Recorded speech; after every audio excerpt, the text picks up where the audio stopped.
tämmöiset kaalisoppajutut ja ihan mehupaastot.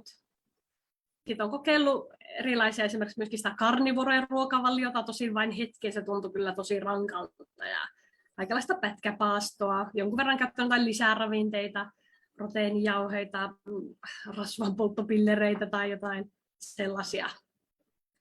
Ja sitten on ollut erilaisia niin kuin keinoja, että just sellainen ruoan pilkun tarkka punnitseminen, sitten toisaalta sitä syömättömyyttä ja että niin mahdollisimman pitkään yrittää jotenkin niin kuin sinnitellä just sitä pätkäpaastotyyppistä ja sitten sellaista itsensä kurittamista. Mulla on ollut monenlaisia ajatuksia, että täytyy jotenkin niin kuin aina ansaita se ruoka ja sitten että täytyy tehdä kaikki työ ensin ja sitten voi vasta syödä.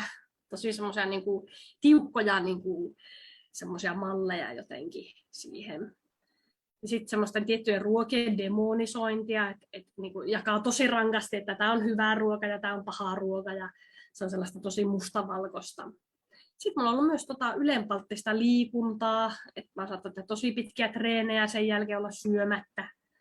Ja sitten taas sen liikunnan jälkeen niin tosi pilkun tarkka syöminen, että täytyy kaikki punnita ja mitata ja tosi sellaista niin kuin kankeaa ja raskasta.